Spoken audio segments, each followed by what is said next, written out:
Welcome everyone, I'm Brett and you're at Gaming. So what we're doing today, three-part special. Part 1, we're taking this machine, which is an Intel Core i5 4460 with 8 gigs of RAM, and we're upgrading it to a Ryzen 2600X and 16 gigs RAM and an NVMe hard drive. This has got a normal spinning platted 1TB drive. Then part 2, we'll be doing something similar but building from scratch a Ryzen 2600 system. And it will have 8 gigs RAM and a GTX 950. This has a 960 in it. And then part 3 will be comparing the systems head to head and see who wins on price versus performance. So all of these upgrades is going to be under £250 or around $300. So let's get straight into it and see who wins. Okay, so this is the case. Now we're not doing a complete strip down of the power supply, the CD-ROM or any of the hard drives. Those are all going to stay. What we are going to do is remove the graphics card, the motherboard, CPU and all of that, and sort out some of this cabling as well. So first things first, we're going to remove the graphics card.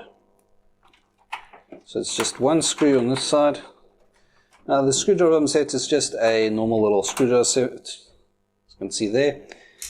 And then we need to take out the power. Now, obviously this case is a little bit smaller, and it is an older style. The newer styles are much longer than this, but you can make any case work. So we just need to unplug some of this so I can get it out of the way. And the hard drive down there, another hard drive down there. Right. Right. And then hopefully we can just move those out of, yep, perfect. That SATA cable needs to come out as well. Okay. Now, I don't know if you can get that, but all PCI Express slots have a holding bracket there. So you have to push that back when you're removing the graphics card. And I've just put the screwdriver there. So push it down. And gently wiggle it backwards and forwards, and there you go. So this is a NVIDIA MSI Twin Frozer GTX 960. Nice little graphics card, got plenty of grunt, as we'll demonstrate in the games that are upcoming. Alright, so that's that out of the way. So just put it down out of there. This also needs to come out. This is a PCI Express SATA expansion card. It's got 4 additional slots there. So again, just one screw, unscrew it there.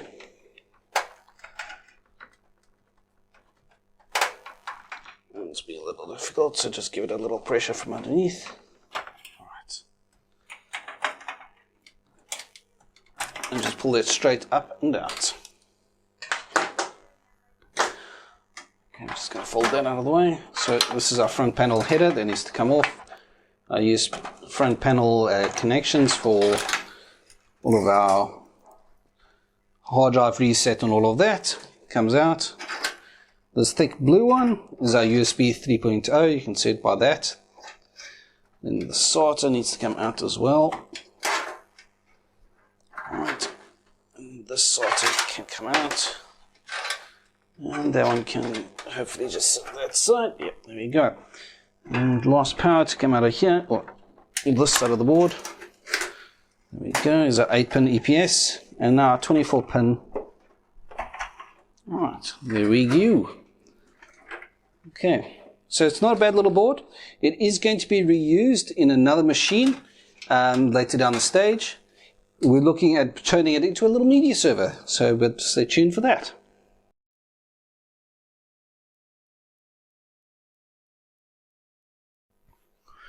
Well, we have now safely removed all the screws from around the motherboard.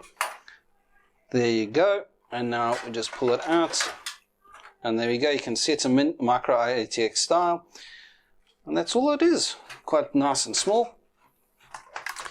And we're just going to sort out a couple of these cables here, just neaten things up a little bit. And then we'll be back once we're ready to transplant the donor motherboard.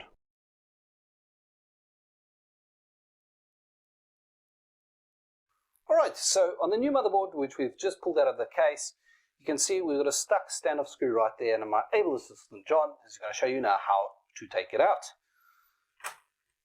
Voila! It's that easy, guys. Just a pair of pliers and then off you go. Okay, what do we have here is an Asus Prime B450M-A. Good little board. It's got 4 SATA ports down the bottom, PCI Express times 16, 4 time slots, 4 RAM slots, and this is paired with Corsair RAM DDR4 2600 MHz. We're going to see if we can't squeeze that up a little bit to maybe 3200. I've got a pair of these in my other motherboard as well. It's a really nice little RAM. Stock AMD CPU cooler. For our I/O, we've got a VGA port, HDMI, HDMI, and our USB ports, standard audio, and our networking or Ethernet, and 2 PS2 ports. So not a bad little board. We did see other motherboards instead of this one. The reason we actually went for this board is because it's a B450, which lets us upgrade to a 3600 or a 3900 or even a 5900 with the correct BIOS updates. Oh, there's another 2 SATA ports there, so I'm mistaken, it's got 6 SATA ports. So let us get it in. So this is our backplate for our new motherboard. So the backplate's very simple. Just put them in at a slight angle and just give them enough pressure till they click in like that. Alright. Now we had to install 2 standoffs, one there and one there, because this board is a little bit wider than the other one. So we're just going to swing that in like that. And alright. So when you put it in, don't put all the screws in starting one side. Put them in an offset. So put one there, one there, one there, and one in the corners, just to make sure everything is straight. So I did change screwdrivers a little bit. So this is a very simple little screwdriver. It's called a Magnuson kit. It's not bad. Cost me a whole £5, I believe this was, or about $7.50. So it's not going to win any awards for precision build, but it does the job. Okay, so I'm just going to put a single screw in there.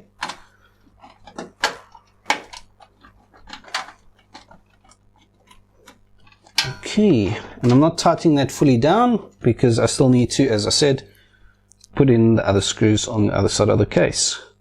Okay, and there we go. Now that one I can tighten down fully. So I'm going to repeat that another 1, 2, 3, 4, 5, 6 times, and we'll be back once all those screws are in. Okay, so next is our cables. This is our USB 3. This is our HD audio for the front audio jacks, and these are our reset power and power LED and our reset LED. Now, normally on these motherboards, these pins are normally encased, which makes it a bit easier to put in your cables and avoids you bending the pins. This one doesn't have it, which is kind of interesting. So if you look here on this cable, you'll see one of the pins is actually blanked off. That should, in theory, stop you from forcing it into the wrong place. But with enough violence, you can put anything in the wrong hole. So we're just going to put it with the pin facing down, and there you go, it slots on nicely. Now HD audio is going to go in the back because, again, it's got the same thing. It's got a blanked off pin, and that will also stop you from putting it into the wrong hole. Alright, so that is our HD audio. Okay, now is our front panel connectors. I'm showing you the pins here, and I don't know if you can read it, but there's a whole bunch of labels below this. If you know what you're doing, you can plug them in using these here. So the front panel power buttons, reset button, and LEDs are these cables here. So you can see the writing on them says power switch. Then it's got the red one is the hard drive LED, reset switch on, and this one is the power LED. So those would obviously go on the pins, as I've just showed you down there. I'm not going to be able to show you that because it is really fiddly, and I'll be wasting your time trying to record that with my big meat hooks down in that tiny little space. So when we'll be back, they'll be connected, and we'll move on to power. Okay, so all our cables are in, and hopefully I've done it right.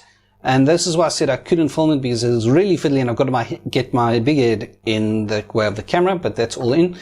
Okay, so this is our 24 pin.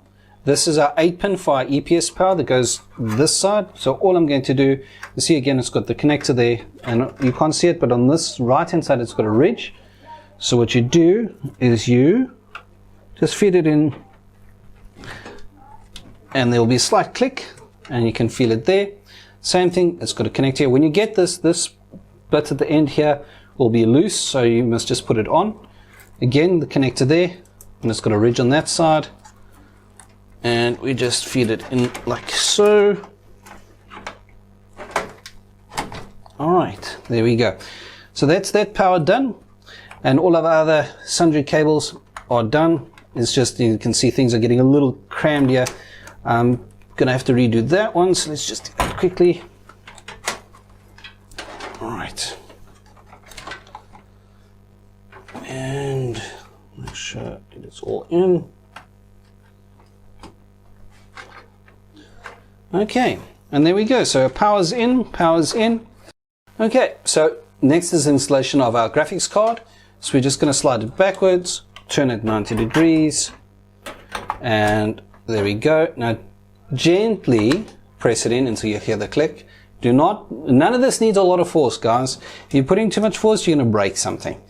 Then we're going to take our screw and align it like so. Now in this specific case, it's a little different than most other graphics cards will use 2 screws there. This one uses a singular one, and there we go. Okay, now we need our 6-pin power for our graphics card. So graphics card power looks like this. It's actually an 8-pin if you squeeze them together. Your high-end graphics cards like your 3080, your 3090 use 2 of these, but this one uses a single 6-pin. So all you do is bend the last 2 pins out the way. Again, it's keyed. If you look at these pins here, you'll see they've all got different shapes on them. It's to make sure you can only put it in one way. But if you apply enough force, you can fit anything in. So make sure you don't do that. All right. Now, providing I haven't messed anything up, comes the big test. I'm not going to bother plugging anything else in, none of the hard drives, none of the CD-ROMs or DVDs, because we need to test it. So first things first, make sure your power switch is off. Plug in your kettle or your power cord, and this uses an HDMI. So we're just going to plug it into the HDMI. Plug it into the HDMI. All right. Now comes the test to see if I was right on those cables.